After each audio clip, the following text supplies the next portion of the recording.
US Foreign Minister Mike Pompeo is addressing the media in Washington, D.C. Let's listen in. The Trump administration came into office, we've done 19 rounds of sanctions, targeting 168 Iranian entities.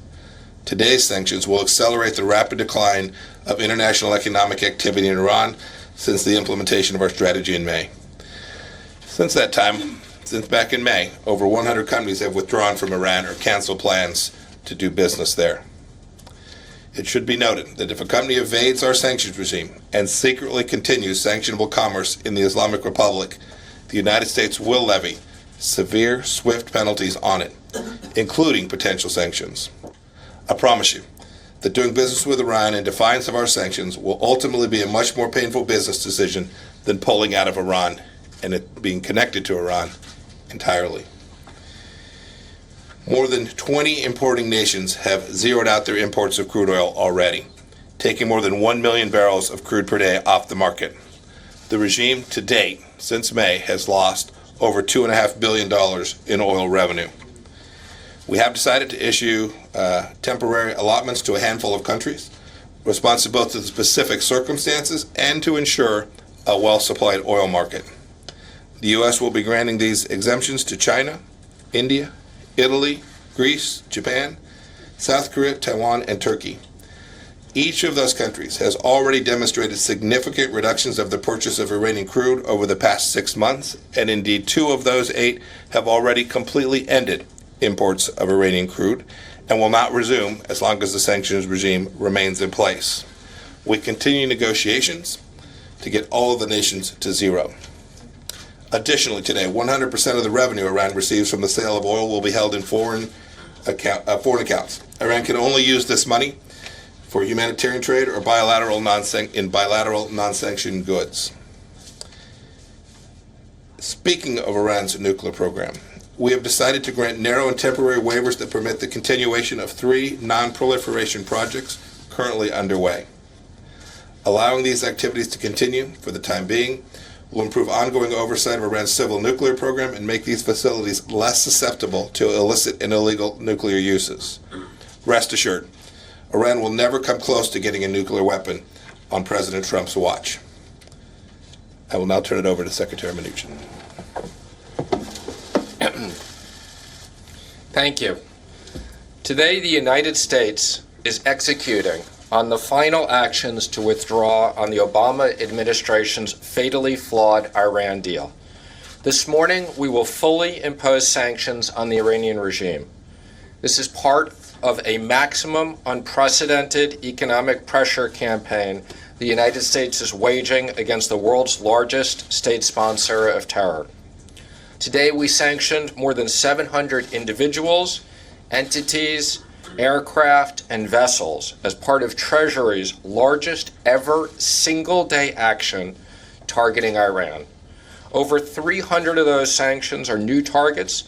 In addition, we are relisting hundreds of individuals and entities that were previously granted sanctioned relief under the JCPOA. These powerful sanctions directly target Iran's banking, energy, and shipping sectors. The Iranian regime has funneled billions of dollars for the Islamic Revolutionary Guard Corps force through the banking sector. Today's designation includes 50 Iranian banks and their foreign and domestic subsidiaries in connection with Iran's regime's support for international terrorism, proliferation of mass destruction, or their means of delivery and human rights abuses.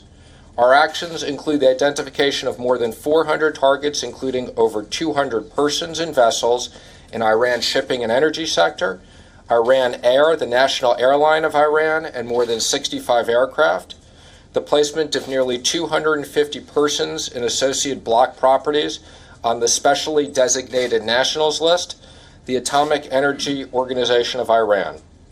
Over the last 5 months, Treasury has implemented some of the most impactful sanctions ever seen. Combined with the previous actions, more than 900 Iran-related targets have been sanctioned under this administration in less than 2 years, marking the highest ever level of U.S. economic pressure on Iran. We are making it abundantly clear to the Iranian regime that they will face mounting financial isolation until they fundamentally change their destabilizing behavior. Iran's leaders must cease support for terrorism and end destructive regional activities immediately. They must stop ballistic missiles and abandon their nuclear ambitions if they seek a path to sanctions relief. We are watching the Iranian regime with laser focus. If they try to evade our sanctions, we will take action to disrupt their activity time and time again. The maximum pressure exerted by the United States is only going to mount from here. Companies around the world need to know we will be strictly enforcing our sanctions. Thank you. That will time for a few questions. Let's go to Sky News. Cordelia Lynch. Hello, this is a question for Secretary Pompeo. The President invoked Game of Thrones when he was discussing sanctions.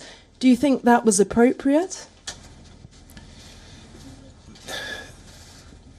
This administration has been consistent from, frankly, President Trump's campaign to the first day he was inaugurated about our intention. We understand that as the Islamic Republic of Iran presents a threat to the United States of America, and we are determined to stop it. And, you know, much has been made about this Game of Thrones. Qasem Soleimani responded, and I haven't seen any of you comment on that. This is a man who has American blood on his hands. He's killed American soldiers, and that's not funny. And the actions that the Islamic Republic of Iran are taking are not about little silly things that people get wrapped up here in Washington, D.C., but about very serious matters that impact all of Europe, all the Middle East and the world, and our young men and women who are in harm's way today. Thank you, sir. Next question is going to be Asahi Shimbun, Yuko Lanham. Yuko? All right. We're going to move on to FA. Beatriz Pascual Macias. Hi, thank you very much.